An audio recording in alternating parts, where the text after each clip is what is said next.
할렐루야. 오늘도 우리 주님이 함께 하시는 날입니다. 오늘 8월 26일 목요일 새벽 기도회로 우리 하나님께 영광 올려 드리시겠습니다. 다 같이 조용한 기도 드리시겠습니다. 여호와여, 주의 인자하심이 선하시오니 내게 응답하시며 주의 많은 국류를 따라 내게로 돌이키소서. 아멘. 사랑의 주님, 오늘도 주님을 위해 섬기고 사랑하는 삶을 살 수 있도록 인도해 주옵소서. 새 아침을 맞이하게 하셨사오니 오늘 이 한 날도 주님의 많은 국류를 따라 살 수 있도록 인도해 주옵소서.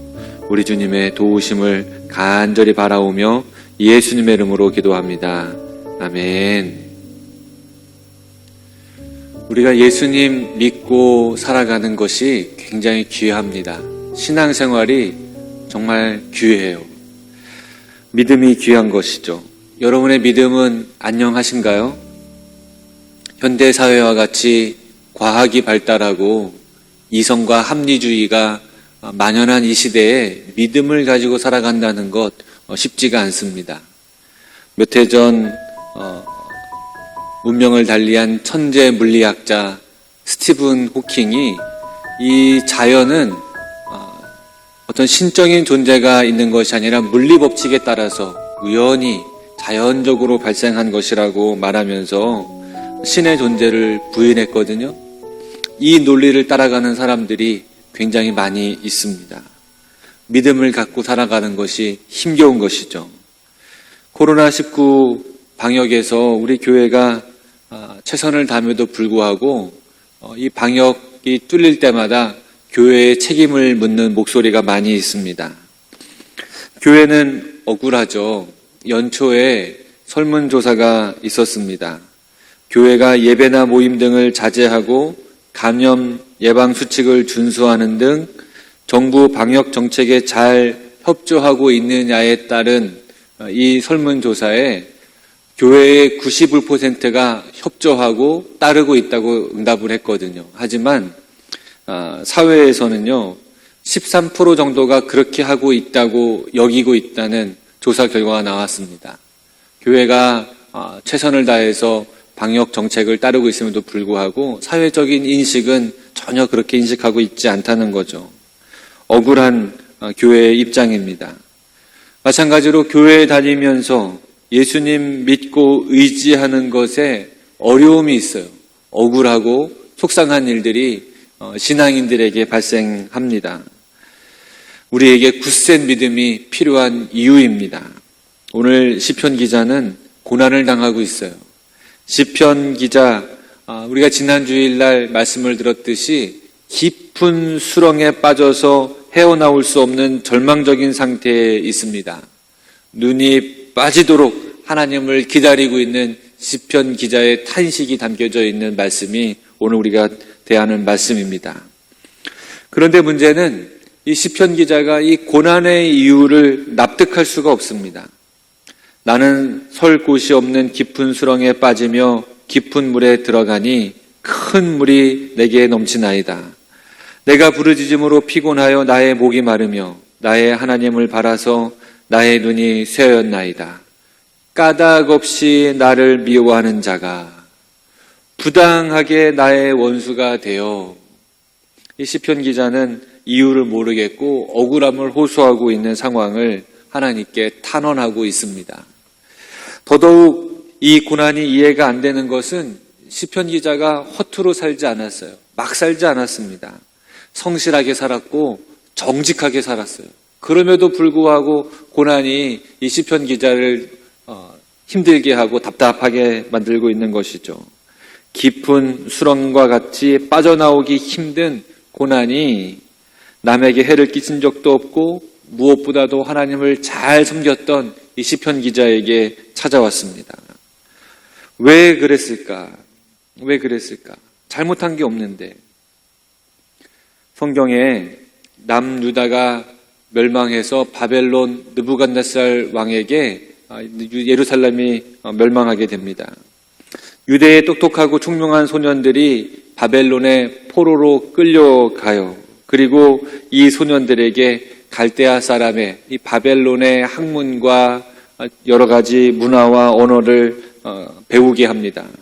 그래서 바벨론에 인재로 등용할 계획을 세워요. 그 중에 다니엘과 세 친구가 있었습니다.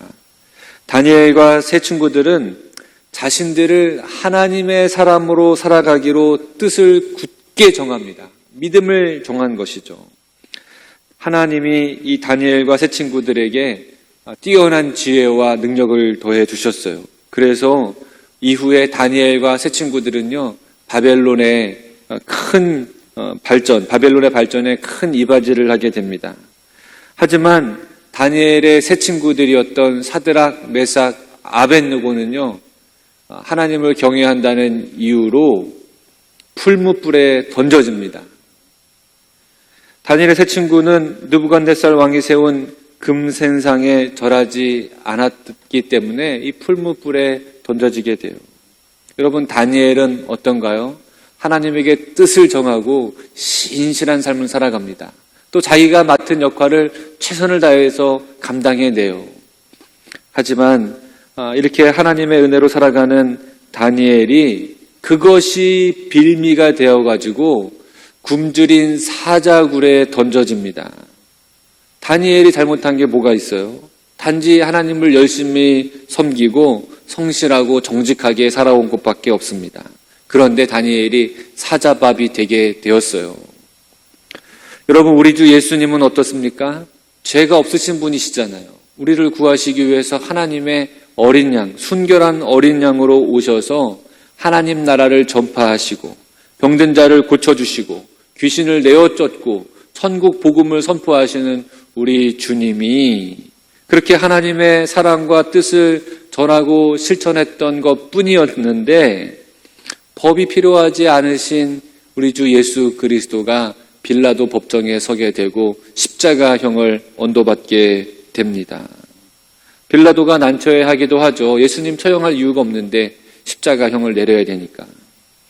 오늘 우리가 읽은 시편 69편 말씀해 보게 되면 7절에서 12절에 이렇게 말하고 있습니다. 하나님을 위하여 책망을 당하고 수치를 당하고 있다고요. 하나님 집에 대한 열정 때문에 소외를 당하고 하나님과의 관계 때문에 비방을 당하고 있다는 말씀이 있어요. 7절, 내가 주를 위하여 비방을 받았사오니. 9절, 주의 집을 위하는 열성이 나를 삼키고 주를 비방하는 비방이 내게 미쳤나이다. 주님을 위해서 받는 비난인 비방을 말하고 있습니다. 신앙이 우리에게 고통을 가져다 주고 환난을 가져다 준다면 우리는 이 신앙을 굳게 붙들고 있을 수 있을까요? 믿음 생활하는 것 때문에 억울한 일을 당하고 그리고 속상한 일이 반복된다면 우리가 이 신앙 붙들고 있을 수 있을까요? 사실 믿음과 환난은 고난 속에서 자라요. 고난 속에서 꽃을 피우는 것이 믿음입니다. 주님 말씀하시죠. 또 너희가 내 이름으로 말미암아 모든 사람에게 미움을 받을 것이나 너희 머리털 하나도 상하지 아니하리라. 너희 인내로 너희 영혼을 얻으리라. 풀무불에 던져진 다니엘의 세 친구들은요, 이 풀무불에서 털끝 하나 타지 않습니다. 오히려 이 세 친구들을, 다니엘의 세 친구들을 풀무불에 던진 사람들이 오히려 타 죽게 되죠. 굶주린 사자굴에 던져진 다니엘 역시 사자들을 강아지 다루듯 다룬 것 같아요. 오히려 다니엘을 모함했던 사람들은요, 사자굴에 땅에 떨어지기도 전에 사자들이 낚아채서 뼈를 부러뜨립니다. 예수님은 고통스럽고 억울한 십자가에 달리셨지만 이 십자가를 이기심으로 죄와 사망에서 우리를 구하시고 이 십자가를 수치스러운 십자가가 아니라 승리의 십자가로, 구원의 증표로 우리에게 더해 주셨습니다. 저희 집안 신앙의 뿌리는 저희 할머니이신데 교회 다니기 시작하시다가 예수님을 만나시게 됐어요. 그래서 예수님 앞에 나와서 기도하고 예배드리는 것을 큰 기쁨으로 여기셨습니다. 그러던 찰나에 저희 할아버지께서 할머니가 교회 다니시는 것을 못마땅하게 여기기 시작하셨어요. 핍박이 시작되었습니다. 저희 할머니 해야 할 일 다 해놓으시고, 집안 살림 다 해놓으시고, 밭일이란 논일 다 해놓으시고, 주일 지키려고 그렇게 주일을 지키고 돌아오시면 할아버지의 핍박이 시작이 돼요. 억울하죠. 주일만 되면 어린 시절 저희 집에 긴장감이 돌았어요. 또 무슨 일이 생길까봐. 일방적으로 저희 할머니가 혼나셨습니다. 저희 집안이 믿음에서 떨어져 나가고 이제 예수님 안 믿어 이렇게 됐을까요? 지금 현재를 보게 되면 저를 포함해서 이 자녀 세대, 손주 세대에 목사가 3명이 저희 집안에 나왔습니다. 장로님이 2분 계시고요. 저희 고모들은 다 권사님이시고, 집사님이신 게 오히려 부끄러워. 다 믿음의 집안이 되었습니다. 모여서 함께 기도하고 예배하고 서로 격려하는 믿음의 집안이 되었어요. 우리가 예수님 믿는 이유로 어려움을 겪고 있지는 않으십니까? 믿음 생활하는 것이 사람들에게 비방거리가 되지는 않으세요? 주변 사람들에게 자신 있게 나 예수님 믿는 사람이야 라고 말하기가 왠지 꺼리낌이 있으시지 않으신가요? 시편 기자는 이러한 상황을 하나님께 탄원하며 기도하고 있는 거예요. 나를 수렁에서 건지사 빠지지 말게 하시고 나를 미워하는 자에게서와 깊은 물에서 건지소서. 여러분, 우리의 믿음이 옳고 우리의 믿음이 온전하다는 것은요, 우리 하나님께서 증명해 주실 거예요. 예수님의 십자가가 우리의 삶에서 또한 증명되어질 줄로 믿습니다. 오늘 이 아침에 우리가 기도할 때 주님 우리에게 불굴의 신앙을 달라고 기도해 보지 않으시겠습니까? 우리를 이 불신앙의 수렁에서 건져주시고 세상의 풍조의 큰 물에서 우리를 구해 주시기를, 휩쓸리지 않게 해주시기를 여러분 이 아침에 기도해 보십시다. 우리 하나님께서 우리에게 굳센 믿음 주시고 오늘 이 하루도 승리의 삶 살게 하실 줄 믿습니다. 우리 기도하시겠습니다. 하나님, 우리를 억울한 곳에서, 비방받는 곳에서 건져주시옵소서. 절망의 자리에서 일어서게 하시고 믿음이 도전받지 않게 하시고 더 크고 더 굳센 믿음으로 살게 하셔서 하나님의 영광 드러내는 믿음의 삶 되게 하여 주시옵소서. 오늘도 우리에게 힘주시는 예수님의 이름으로 기도합니다. 아멘. 여러분, 오늘도 말씀 속으로 들어가시기를 축복합니다. 하나님이여, 나를 구원하소서. 물들이 내 영혼에까지 흘러 들어왔나이다. 나는 설 곳이 없는 깊은 수렁에 빠지며 깊은 물에 들어가니 큰 물이 내게 넘치나이다. 내가 부르짖음으로 피곤하여 나의 목이 마르며 나의 하나님을 바라사 나의 눈이 쇠하였나이다. 까닭없이 나를 미워하는 자가 나의 머리털보다 많고 부당하게 나의 원수가 되어 나를 끊으려 하는 자가 강하였으니 내가 빼앗지 아니한 것도 물어주게 되었나이다. 하나님이여, 주는 나의 우매함을 아시오니 나의 죄가 주 앞에서 숨김이 없나이다. 주 만군의 여호와여, 주를 바라는 자들이 나를 인하여 수치를 당하게 하지 마옵소서. 이스라엘의 하나님이여, 주를 찾는 자가 나로 말미암아 욕을 당하게 하지 마옵소서. 내가 주를 위하여 비방을 받았사오니 수치가 나의 얼굴에 덮였나이다. 내가 나의 형제에게는 객이 되고 나의 어머니의 자녀에게는 낯선 사람이 되었나이다. 주의 집을 위하는 열성이 나를 삼키고 주를 비방하는 비방이 내게 미쳤나이다. 내가 곡하고 금식하였더니 그것이 도리어 나의 욕이 되었으며 내가 굵은 배로 내 옷을 삼았더니 내가 그들의 말거리가 되었나이다. 성문에 앉은 자가 나를 비난하며 독주의 취한 무리가 나를 두고 노래하나이다.